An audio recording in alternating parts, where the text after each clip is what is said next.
Dan. Yeah, Terry. Time to talk some black, white and blue this week. Only the regular season. Finals don't count. Everyone knows that.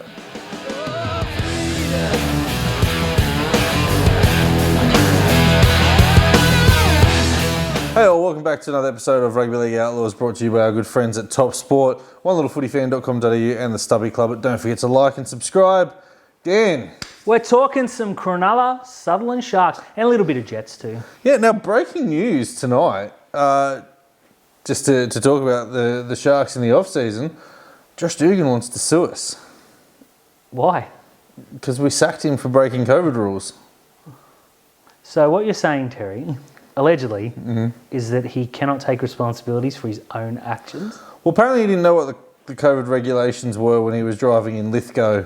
Oh, with 200 k's away from his house. 36 people in the back, all having a drink. Yeah, good luck with that, Josh. We wish you all the best. Yes. Yeah, let's talk some black, white and blue. Dan, what do you got for me? Kick us off. Well, let's preface this by saying, what were your expectations going into the season? Because, you know, so I've seen some people online saying we had a great season. I've seen some people say it wasn't a good season. Where did you, when we started, where did you expect us to finish up? Well, I picked us as 8th. You picked us at 7th. So I was closer. You were closer. We finished 2nd. So that tells you what the expectations were and what happened. Now, people can turn around and go, oh, you got to 2nd with a soft draw. As I said, I went back through the Daily Telegraph, NRL.com, Sydney Morning Herald.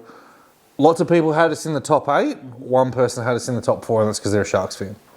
So you saw our draw in November and no one picked us to come in the top 4. Lots of people online were telling us that the Sharks were going to miss the 8 because Nico Hines is not a half.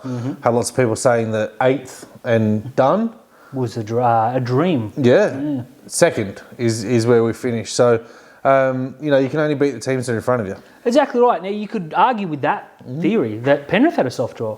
Didn't play anyone above them last year. Ridiculous. Now, looking at the draw, okay, the run-in was easy because we flogged teams, but we haven't beaten Manly in like 105 years. Not especially at Brookvale Oval. Yeah. And we pantsed them. Yeah. You know, Newcastle, typically up there, they give us a bit of a run for the money, you know, and we pantsed them. So it was us being better than them that created the illusion of a soft draw. 2nd spot, Terry. Any negativity, but 2nd spot. You know, the going back, if you do a really good search on social media, people were laughing that we had to play Manly twice. They were laughing that we had to play the Gold Coast Titans twice. And they were laughing that we had to play Newcastle twice. 3 teams that finished above us in 2021. Exactly. So is it a soft draw at the start, or is it a soft draw because you didn't get the result that you wanted and Cronulla finished 2nd? That's exactly right. Yeah. You can't say, you look and you say, we got the Cowboys twice. You beauty, they finished, you know, almost last year. They turned out to be really, really good. It's almost though, Terry, you can't see what's going to happen in the future when you make said draws. No, and that's why when you and I picked the Cowboys to come last, we look silly. We did, which is okay, because even the greatest make mistakes sometimes. Now, speaking of the greatest, we have the greatest upcoming coach in the history of rugby league in Sir Fitz of Gibbon. Absolutely. What were your thoughts, expectations, and what Fitz delivered going into this season? I felt good with his signing. I felt very, very good. Now, this is a bloke... You and I were two of the most vocal people on Twitter amongst Shark supporters when we announced Fitz. Take away what happened with John Morris. We were always like, it doesn't matter whether they fired him from a cannon into the moon. Yeah. It's going to be worth it. Yeah. There was a press conference last year where he wasn't yet a Cronulla coach. He came out and said, I'm focusing purely on the Roosters, which to his credit is fantastic, and the right thing to do. He did a full press conference and Danny Widler was right in his face, I remember it, and Fitz handled it so well. And he went through and he answered every question. I thought, this is our guy. This is the guy who can be our Craig Bellamy. I was going to say Des Hasler, but maybe Des Hasler. Our Anthony Seibold. That's it. This guy will win a premiership. I was really, really happy. Things he came out and said, I want good people and I'll make them good footballers. Things that Dale Finucane, Nico Hines came out and said, we signed to play under this bloke. It's a rookie coach. Have you ever heard a superstar like Dale Finucane, who had 5 or 6 teams offering, you know, a lot of money, come out and say, I want to play for a rookie coach? Yeah, I think Fitz needs to go back to his blueprint in the off-season though, because he said he wants good blokes to make good footballers, and yet he re-signed Toby Rudolph. So Fitz, have a word to yourself there. But look, overall, when we got Fitz, like I was stoked, right? Yeah, the Bulldogs were after him. The Dragons, that was the relationship that I thought was going to happen there. The Roosters wanted him. The Warriors wanted him. The Tigers wanted him. Every single person wanted Craig Fitzgibbon, and he knocked him back. He was like Novak Djokovic, just hitting that backhand, waiting for the right opportunity. Saw Cronulla, came in and smashed it. I thought he did really well, but there is so much more that he can improve on this year. His bench rotations, bringing in this squad depth, trusting his squad depth over his veteran players. There's a lot for him to do. I think he was a little bit unlucky in the fact that Todd Payton took a team from second last to third. Any other year, he's the coach of the year. Oh, undisputed. Fantastic, and he's only going to get better. And we're only going to get better under him. It's worth remembering this is a rookie coach. Now, okay, he served a fantastic apprenticeship under one of the, the modern great coaches in Trent Robinson. But it's an apprenticeship. How many times have you trained on a job and then they've gone, all right, there you go, and you think, oh, what a deer in the headlights. You didn't see that with Fitzgibbon. No. Okay, we lost the first game. We always lose the first game. Who cares? Then we went and beat Parramatta at home. Now they, ended up in the grand final, so that's a good win. We said before the season they're a premiership threat. We beat them at home and come back in the way we did. We'll talk more about that later, trust me. I just felt we started well. Okay, he got caught out a few times, as all first-year coaches do. Wayne Bennett still makes mistakes, on and off the park. Yeah, Bellamy is making mistakes. Ivan Cleary, even this year, they didn't win every game. No, and this is a bloke that got sacked for being tired. We're pretty refreshed now. So a couple of years ago, we were looking at, John Morris, okay, did fantastic considering. No, we wouldn't pay the money. We didn't have any money. No one wanted to come to Cronulla. We sacked down the coach that ever won us premiership for good reason. There wasn't really a future here. Now, the future is so very, very bright. You're right, yeah, it is bright. Now, let's talk about, we've got some players off contract. We've only made one signing at the moment. A lot of that money has gone to upgrades. I still think there's a glaring issue in the squad at the moment. Players off contract, though. We've got Wade Graham. What do you think is going to happen with Wade? I think he'll re-sign.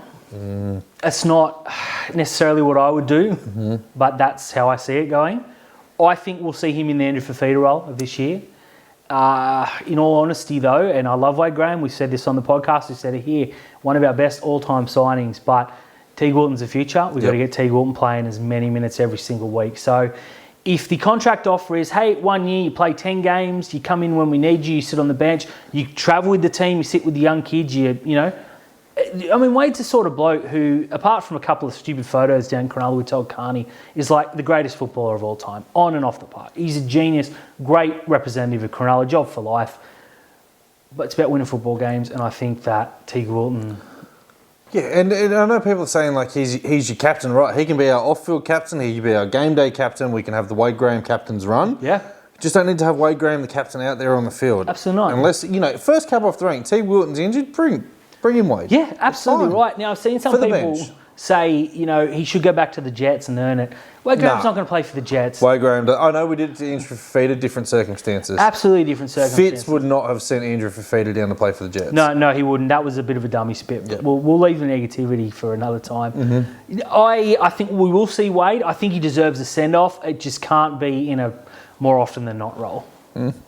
Now, the one player that we've got coming in, Oregon Kaufusi, grand final experience, had a really good year for Parramatta, was one of their most improved players. Your thoughts on Oregon, just quickly? Love it. Love the signing. Loved it when we made it. Love it even more now. The bloke's huge. He's still growing. He's still young. Developed a step and ball playing towards the end of the year. I think we'll be talking very highly about him. These are the type of signings that Bellamy and Trent Robinson make. Obviously, Trent Robinson when the Roosters run out of cash, which is hardly ever. But this is the Bellamy type of signing. This is a signing that Wayne Bennett should have made rather than going and getting 30-year-old front rowers. I'm really stoked. I think there's one glaring issue though, and that's a bully front rower. Bully front rower. And I'm seeing David Clemmer linked with the West Tigers, other clubs there. It's the one guy. If we've got any money anywhere, just give it to him. David, please. Yes, please. Now, the future looks okay. The Newtown Jets, our mighty Jets, were minor premiers. Unfortunately, finals came. We had injuries, suspensions. We did them dirty. Yeah, we did do the Jets dirty a little bit. They lost week 1 to the Panthers by 8 points, and then came from 18 down to nearly beat the Canterbury Bulldogs. Just a shocking day with the boot from Braden Trindle and a couple of brain snaps. Stopped us from being in the grand final against them. What a grand final that New South Wales Cup game was. Yeah, not being a good game. Penrith, I can't see anyone beating Penrith. No. But let's talk about players who we feel are available or ready to make that next step. Now, we saw debuts for Tommy Hazelton, Jesse Colquhoun. I still think they're both a year away. Yeah, completely understandable. I mean, they're both young, they're both raw. You know, Hazelton, big body. Colquhoun's getting there in terms of body size. He did move from the second row into the front row this year, which I think is his future. I see him as a 13, maybe he can go to 8 or 10. There's a lot of talent there in Jesse Colquhoun especially. I think Hazelton is probably the more ready to go. Yeah. But I think in terms of long term, I think we'll be talking about Jesse Colquhoun for a long time. Yeah, if you're talking about a guy who just needs to go and sit on the bench and play like 15 minutes or something, it's Jesse Colquhoun. But if you need someone because we're injured and they've got to play the longer minutes and be more prepared for it, you're probably going to throw Hazelton in for that game. There's one guy, though, the New South Wales Cup Player of the Year, Kale Iro. He has to be in and around the squad next year. You want him to start at left centre. I'm still going on the Talakai bandwagon at the moment. Lockie Miller, Cade Dykes, Jaden Beryl, maybe he gets a crack somewhere there. So there's lots of talent there. I expect them to be competing again next year for a top 3 spot. Samuel Sownstreet will graduate. Janai Lualua. There's plenty of players who are going to be there. There are plenty of players. So the name's Ero's number 1 for me. I want to see him at left centre next year, and I think he's our future. Just lock him in 5 years. Don't even worry about it. Jess Colquhoun. Play plenty of games next year after, superstar. And I think Tommy Hazelton's there or thereabout. We have lost Franklin Pele, who's a big body, but in terms of footballing ability, just Colquhoun. There's a kid named Jack Martin, who we signed from the Broncos, who played Jersey Flegg this year. I expect him to move up to the New South Wales Cup next year for us as well. Caleb Ueli's just got a training trial, which is real good to see. We saw some superstar performances in Newtown. Off the bench, hopefully he takes that step forward next year. But mate, the future is bright, especially those 2 names, Colquhoun, Ero.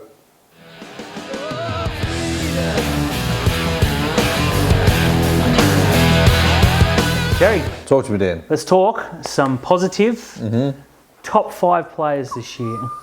Start at number 5 for me, Dan. Number 5, Sif Talakai. Big call. I like it. Well, you wrote it, so... Yeah, I did. I got him at number 5. Yeah, I think the 4 players ahead of him, and that's it. He was a shining light. We asked him to play 3 different roles this year, off the bench, back row, and left centre. He was arguably the most destructive centre in the competition. Ran for more metres than anyone in that centre position. That includes our great Joey Manu. Yeah. Broke more tackles than anyone at the centre position by 1 over Joseph Manu. What did we say in the pre-season about Talakai? He was the ultimate fits project. It was him and Britton Nakora. Talakai came through. Oh, look, Britt had a great season as well. He did. Talakai was special. Yeah. Got himself to Origin. Yeah. Now, there are a few people, maybe a few that are watching, that thought he bullied some horrible centres, maybe Morgan Harper. Okay, that was the most destructive half football we saw all year from one player. Those stats... No one was stopping him. That was David Fafita-esque, that half. He was killing anyone. I don't care who you put on. Okay, the next week he got beaten by Tony Staggs. A bloke who's played for New South Wales and a guy that's supposedly going to play 20 plus tests for Australia. Maybe for Tonga, because he's not the player we thought he was. Talakai won more battles than he lost. Yeah. I thought he played really well considering...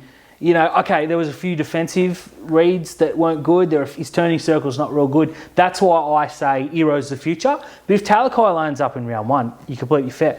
Going back to what you said, ultimate fits player. Had a pretty disappointing 2021, to be honest. Very good in 2020. When he was back at the Newtown, he was best player in the competition. Yep. We saw the best, we saw the worst.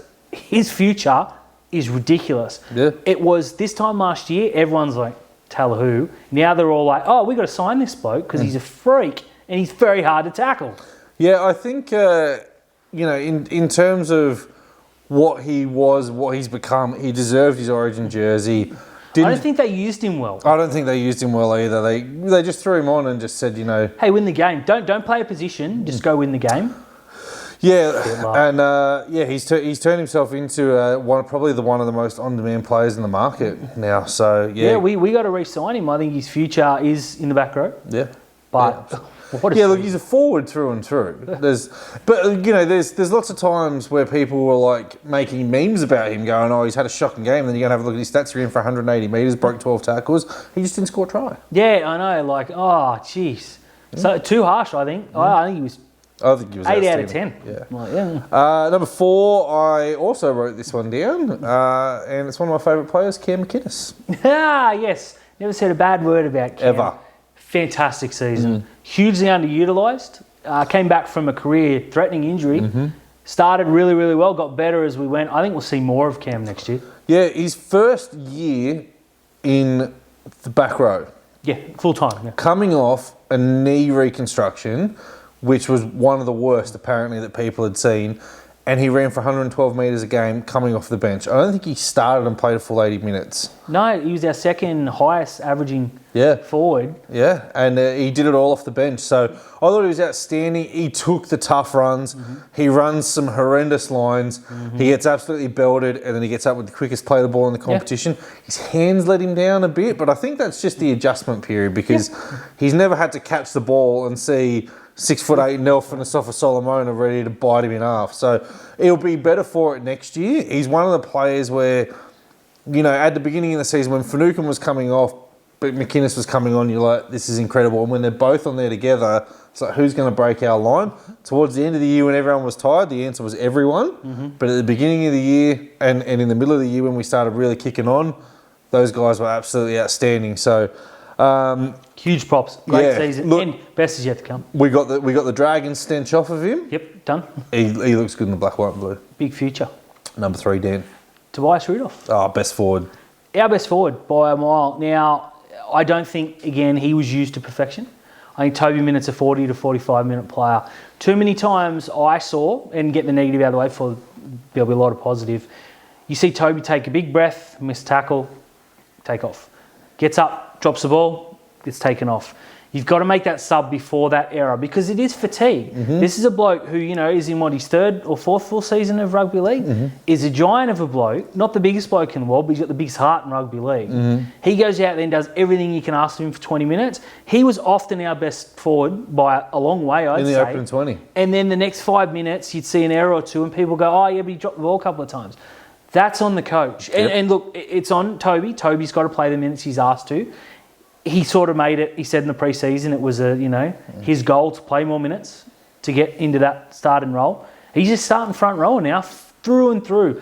I think his second stints were a little bit lacking, but again, I think he was a little bit fatigued towards the end of the year. You put his stats against anyone in Cronulla's and you're picking Toby Rudolph. Yeah. You put him against a lot of the front rowers that aren't your Fisher Harrises and your Tarpanies, and he sits right in the upper middle. You could put his stats against the 2 twin brothers who play for New South Wales, and he destroyed them this year. Certainly did. I think if Toby gets his second stint to mirror his first, he's on the bench in Origin next year. There's a huge thing there. If he can get himself to 130, 135 metres a game, his errors were okay this year, under 10 errors. His discipline was a hell of a lot better.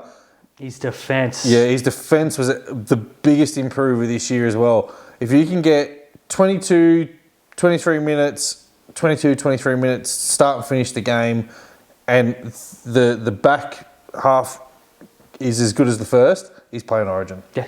Over those Saifidi bums. He was very, very good this year. I think underappreciated by a massive amount. And we are mates of his. We should say it, especially me. Terry pretends, but we all know who Toby likes most. Yeah. But Sutherland Daniel. I can't speak highly enough. Yeah. I thought he was absolutely genius, and I'm looking forward to next year. I think he'll be better again. And the TikToks, the Toby TikToks. Oh, just everything about him. Just love the bloke. Number 2, you have written this one down. I can't disagree with this at all. Bloke was absolutely mugged off from getting a winger of the year. Ronaldo Mulatalo. On and off the field, the future of the club. Yeah. He's the bloke that every time you see him in the papers, you go, that's our boy. Whereas other teams, you see quotes in the papers and like, oh, you idiot. And I'm like, put a microphone in front of Ronaldo Mulatalo. This is a bloke who was shattered. Best on field against South Sydney in our last game. Best on field against the Cowboys, arguably. He was so good. Shattered. Yeah? Walked across, was fighting tears. High five, took photos. Took his shirt off and gave it to a kid that had a Ronaldo. Can I have your shirt? I should have thought of that. Yeah.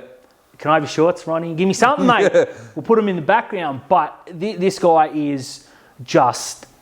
He is arguably the best player, except the one we're going to mention next, the face of rugby league. Yeah, and the thing is as well is like he's made the centre position his own. He's grown up being a centre, but put him in first grade, he is absolute freakish winger. I don't know how he didn't get a Daly M spot. He was better than... I mean, 30 tries aside, Alex Johnson didn't do much this year. He was nothing near stats-wise except that one. I think he was better than Suoliti as well. I actually think the two best wingers of the year were Talamay and Ronaldo. Yeah, that makes sense. They were the two wingers for mine, but AJ obviously had 30 tries, which is, back-to-back efforts. I can appreciate that. And that was his first one as well, which was a surprise to me, considering he scores the most tries every year. But yeah, this guy here, he'll play in the centres one day. He's going to go over in the World Cup and just prove to everyone that, he's an absolute sensational winger. There's a lot of Great Britain fans out there, myself included, saying that Tommy Mackinson is, right up there. Ronaldo's going to eat him. Ronaldo's going to eat him. He's going to bully him. He's going to make him cry. We heard in the pre-season that Ronaldo was jumping over blokes. I'm like, yeah, okay. Yeah, very We saw it against South. We saw it in Wollongong. Yeah. We saw it against South. 3 or 4 times Ronaldo, you're like, did he jump out of a helicopter? Yeah. He's so high. And I don't even think we've seen his best yet. No. Scored some freakish tries. I mean, he's only 22, 23 years old. His athletic peak is still to come. And re-signed. And is on record as saying, we want to build something special here. I know the money's out there. Yeah. I'm going to make sure people re-sign. This bloke, just get a poster, put it in the city. Everyone bow to it each day. Ronaldo. And number 1? Nicho Hynes. Undisputed number 1, Dally M medalist, Dally M record point scorer, ripped off for both New South Wales and Australia. He'll right that wrong next year. I think he goes in wherever you put him. Best 14, I think he'll be. Put him in a halfback, he won't do anything wrong. We heard, Terry, in the pre-season. He's not a half. We heard that he can't play outside the Melbourne system. We heard that he was an Audi Pappenhausen. We heard all the negativity, and I just want to say right now, you're wrong. Yeah, absolutely, you're wrong. There's a lot of people as well. You keep refreshing that thread. I keep retweeting it. There's a lot of people who need to eat some humble pie on that one. Myself included. I had doubts when it said that he was going to be our number 7. That's when I was like, because the guy who I thought was going to be our number 7 in Braden Trindle finished 2021 really well. Fitz knew what he was doing. He certainly did. Now, I just want to go on record as saying, a couple of years ago, I dropped into the group chat, we should sign this Nicho Hynes. Everyone's like, who? And then he came good, and I said, we got to sign him next year as a half. Full disclosure, I wanted Joe Manu to come in and play fullback. They were my 2 wish lists. Bit crazy, but 1 out of 2 ain't bad. Then when we signed him, everyone's like, oh, I don't know. And I was like, nah, this is my hill, and I will die on it. A Dally M later. But last year when he was filling in for Ryan Pappenhausen, his points per game that he scored in the Dally M's, he should have 2. Yeah, he should have 2. He was the best player. Melbourne's difference this year is when Pappenhausen came out, they didn't have Nicho Hynes. No. They had Nick Meaney. Yeah, and that's Audi Nicho Hynes right there. So I'm pretty happy with the signing, Terry. And there's this guy here, record points in the Dally M's, Dally M medalist, got the Norm Proven as well, and he's going into the pre-season on quote saying, I have so much more to improve. Now, what's scary about this is he actually led our metres per game. Yeah, he was very, very high. 117 metres per game, Toby 113, Cam McInnes 112. His defence this year was up in the mid to early 90s. Yeah. Whereas Ben Hunt, they were saying he's a great defensive halfback. 72%? Yeah, there was 20% difference there. Now, okay, Nicho made a few bad defensive reads. Again, first year full-time halfback in first grade. You're going to get that. But for every error he made, he did 15 things well. But, compare the pair, Nicho and Ben Hunt. Ben Hunt's been around for a very, very long time. Hasn't won a premiership, Nicho has. Hasn't won a Dally M, Nicho has. Now, fair enough, Ben Hunt's played for some great Queensland teams and some crappy ones that have still won. But, Ben Hunt's sitting there going, I don't want to play hooker. And everyone's going, you should probably play hooker. Nicho Hynes is the best halfback. by far. He's the better player. He was so good this year. So good. And there's so much more to come. Now, his partnership with Matt Moylan was just tremendous. Okay, I know they fell apart a little bit in the finals. The biggest flaw on Nicho Hynes at the moment is Matt Moylan. Yeah, it is. I also think early on Moylan did a lot of the hard stuff that you don't necessarily relate to Matt Moylan. Just full disclosure, he was just outside my 5. Thought he had a wonderful season. Mm-hmm. He just doesn't have the pace, doesn't have the kicking game. Nicho Hynes was asked to do everything. Yep. Now, considering, well, look, here's the difference between us finishing second and finishing 8th. Let's be totally honest. He made players that we know were playing okay, pretty well, look incredible. This bloke is everything, and you want to talk about face of the league, it's Nicho's. It is, yeah. If Matt Moylan could just do one thing, and one thing only, and that's kick the ball, it would be a serviceable combination. I get re-signing him. It should have only been for a year while we go on the hunt and try and get like a Dylan Brown or a Mitchell Moses or a Cam Munster. But I think, we're obviously putting the eggs in the basket on 2 players that we have in the juniors. But look, going back to Hynes, the bloke's just outstanding. He's outstanding to look at. He's outstanding to watch. He's just outstanding everywhere. He wins in life. Most likeable bloke in the world. He's the face of the league and he's ours.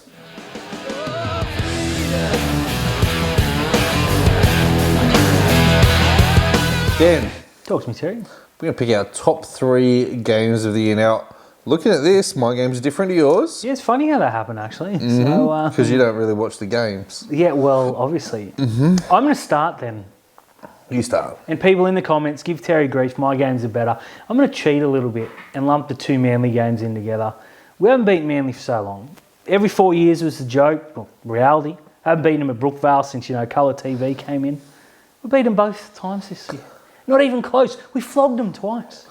If you said to me at the beginning of the year that we were going to beat Manly on aggregate over 2 games, 74-26, probably would have headbutted you. Completely fair. And I wish you had done that. No, well. So I could have headbutted you.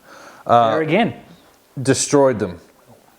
The first half of that Sharks game at Shark Park, we put the cue in the rack at halftime. Oh, absolutely. We didn't do that in the second game. No, we didn't. Now, you go to Brookvale and you still think, okay, Sharks flying, Manly suck, let's be honest. We're still going to find a way to lose. How many times have we been above them on the ladder going into Brookvale only to get pantsed? Or we're flying on the ladder, home game, final game of the season, all you got to do is beat a dreadful Manly team and you get 4th and we get done. Or you go into a semi-final in round 1 and they line up the Blacktown Workers featuring Jake Travojevic, Daly Cherry Evans and Adam Fanua-Blake. You look at that squad and go, there's a reason why we're $1.40 favourites at Brookvale and get hammered. And we get flogged. It's the hoodoo of all hoodoos. And we ended it this year. We've broken it. I reckon we'll go on a 40-game winning streak against Manly now. They got nothing. No, they are going backwards and we're going up. Nicho Hynes was Would you say we're going up? I would say we're going up. Put that as the tagline. These games combined were genius. I think the game at Cronulla was more fun, just purely for the circumstances. We beat a broken Manly side at Brookvale, but still, we almost put 50 on them at Brookvale. That would have been the sweetest victory of all. Yeah, I probably enjoyed the Brookvale game a little bit more just because we didn't have that capitulation. But, I mean, either way, it was sweet. The game, third best game for mine, though, I picked the nail-biting Golden Point game against South Sydney. I think that just showed everything that was good about us this year. Started off slow, come back, get in the lead. Only had to hold out for 1 defensive set. Couldn't do it. Hit it clutch. That was a great game. I was at that game. I was there with my partner. I had the best time that night. Obviously, she ended up enjoying the semi-final a little bit more. But what a game that was. Some outstanding performances. Ronaldo Mulatalo with the try of the year. Nicho Hynes with the kick of the year for that one. And it also showed that we have this clutch player going forward and we have the person who wants the big moment. And for mine, that's why I picked that game. That's completely fair. It did show the difference between us this year and last because we lose that game last year. Now, look, I know that Latrell did miss a kick, but you got to take your luck. We only had 1 shot. Yeah. And we scored and we won. It was Yeah, no, Moylan had a couple. No, it doesn't matter. We had one. We had one, okay. Nico had one. Nico had one. The ball went back. I knew it was going through, and boy, did that crowd make some noise. Now, for number 2, Terry, I exclusively have picked the game against the Warriors at home. That was the one I picked. Our producer has made a suggestion that you pick the Warriors. That's completely fair. As I was saying, I picked the game against the Warriors. Will Kennedy sent off. Yep. Last year, we go down by 40. Yep. Will Kennedy sent off Jesse Rami and Simbin, a 1.11 men. We did go behind in the game as well. Yeah. Last year, we lose out by 20 points, maybe even more. I was talking 40 off camera. You know, you stack the deck against Cronulla, we crumble. This year, we said, nah, it's not going to happen. Ran right. Connor Tracy even scored a couple of tries. Now, that send-off was as clear a send-off that you'll get. I still see people saying Kennedy shouldn't have been sent off. Maybe Kennedy, the character, shouldn't have been sent off. Or Kennedy, the person, should have been... Kennedy, the tackle. Yeah, absolutely. I think that as well brought out a lot of character in this Fitzgibbon team. Don't quit. Play till the end. And I know it sounds funny because, you know, we sort of fell over in the finals, but we didn't quit. No, we didn't. We weren't played till the end, yeah. Just outclassed. And, I mean, this is a game where you're looking at the Warriors had Sean Johnson, they had Reece Walsh, they had Wade Egan in the team as well, who was in really good form. And Fanil Blake played from that game. I think Matt Lodge played that game as well. They had a team that probably could have beaten us 13-13. And we said, not today, fellas. No. I went to the bathroom when we were down to 12 and I thought, whatever, let's enjoy. And I hear a big cheer, then I hear big boos. I'm like, wonder what's going on here. Come back and there's 11 of us. I'm like, oh, what happened? Oh, Ramian's been sent to the semi. Cool. Well, here we go. We concede. How many points did we concede with 11 players? Yeah, this game was being played at the same time as the Sydney Kings' second game of the grand final. Will Kennedy got sent off and the Kings were down by 12. I was having a miserable afternoon. It was like one of the worst 15-minute stretches of my life. Thankfully, we both came back, won the game. Absolutely fantastic. Very, very good. Number 2 for mine, though, Dan. As much as I love that game, it didn't get in my top 3. I've gone the Parramatta Eels game, round 2 at home. I've got that number 1. Let's talk. Tell me why. This hit, we're coming off the back of a heartbreaking loss to Canberra. Should have won that game. Should have won that game. No doubts whatsoever. Matt Moylan did everything to get us into that to win. And then come home against Parramatta, premiership credential team. Heavyweights. Yeah. They were picked to be a top 4 team. We weren't. They were in really good form. They've got a forward pack that could easily destroy us. The conditions were awful. So we didn't know what kind of kicking game we're going to get from either of our halves, whereas, you know, Mitch Moses can have the ball on the string. Dylan Brown was in really, really good form as well. King started well too. And, you know, to go down, we were up, down, but to be down with a minute to go, Raystone gives away a penalty, and you're like, come on, this is it. Dare to dream. You dare dream. And it was probably the only time where I didn't curse Blake Brayley's name for going away from Nicho Hines, but he went to Moylan, and Moylan put Teague over. But Hines is 0 from 3. He's still got to kick it. Now, one of the highlights of that game is Talakai walking up to Hines going, hey, do you want me to kick it? The reason I had this number 1 is the eruption. Yeah. First game at Shark Park in 2 years. Yep. Nico's 0 from 3. There's probably about half, there's 20,000 hands in the air, 26,000 hands in the air with spirit fingers. There's probably about 70% of the people thinking, probably going to golden point here, because Nico was not kicking well. The wind was swirling, the sun was in his eyes, those Parramatta grubs are booing him, the 7 of them that got in. He slots it, Dan Ganane, he's got it! Is just the highlight of my year. And this is where we first saw wet hand Nico. Yeah, that's right, because Moylan and Fafita come over with the water bottle. Yeah, but it was... it rained, it stopped, it was horrible conditions. Now, he wasn't kicking bad, he was striking them really well, but you'd look like it was going through the post and the wind would just go, not today. Yeah, the Bermuda Sharks. And it's like on that last moment there that the rugby league guys just went, we feel so sorry for him that when he kicked the ball, the wind just stopped. And what a kick, mate. It slotted it. Black dotted it. Yeah, it was, when we scored that, I knew he was never going to miss. Yeah, I had the feeling. I was pretty confident because It was his closest shot he had of the day. Look, that probably had something to do with it. I just felt that this is the moment he's going to take it. You couldn't script a better return to Shark Park than that. That's why it was my number one. That's the memory I look back on. You couldn't script a better return to Shark Park unless we won by 50. I reckon this is better. I reckon this was way more fun. No, I'm all over this. You give me a score late against a premiership heavyweight and win after the bell. The fireworks were going off. Everyone ran in. It's like we won the grand final all over again. That moment. Give me that over 50-0. My heart says no, but my heart also says yes, Nico. The performance of the year for me, though, was probably our most complete 80-minute performance, and that was against the Melbourne Storm, and we beat them 28 points to 6. Pretty handy opposition. Now, I know they were missing Munster and Grant. But we were missing Nico Hines. Toby Rudolph got ruled out with COVID. Before the game, I'm sitting there panicking because we've got Braden Trindle, Matt Moylan, halves combination. They still had Jerome Hughes. They still had Brandon Smith. It's not like they were coming They in still with have a Ryan bum team. Pappenhausen. Yeah. So three of like the best players in the competition are still playing for him. We just said nah. No. Jesse Ramin was untouchable that day. Like, that's as close to the best I've ever seen from Jesse Ramin, who towered up Justin Olam, who at the time was the consensus best centre in the game. Absolutely. And don't forget that he dropped the ball over the line. Should have had 4. Should have had 4. For mine, the forwards stood up, really did their job, laid the platform. It was Braden Trindle's best game in first grade ever. That's true. Moylan was absolutely outstanding as well. Blake Brayley had a really good game, scored a nice try. Look, yeah, I think it was... And we scored 6 tries in that game as well because Trindle couldn't kick. That's right. Yeah, the Shark curse again. Mm-hmm. When we lost to them in Melbourne, Asaf Solomona had his way with us. Yeah. He made our forwards look bog ordinary. It's only that Ronaldo, Talakai and Nico had the ball in a string that we scored some points and got close.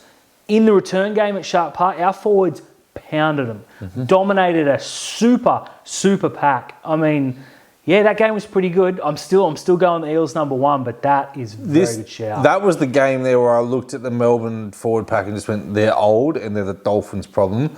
Bellamy knows what he's doing here.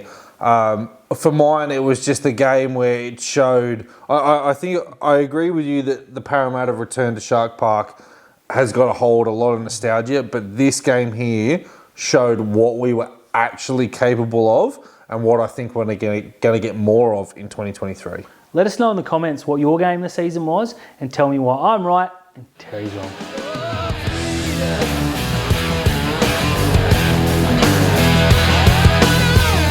Hey guys, thanks for tuning in to another episode of Rugby League Outlaws brought to you by Puncture Media, our good friends at Top Sport, onelittlefootyfan.com.au and the Stubby Club. Don't forget to like Terry, just let me stop you there. Okay. We graded all the teams in our season review. Please check that out if you can. What are you giving the Sharks overall? You have to find out. 0 tackle? 0 Exclusive? tackle. Exclusive. Check it out, but I'm a rugby league baby.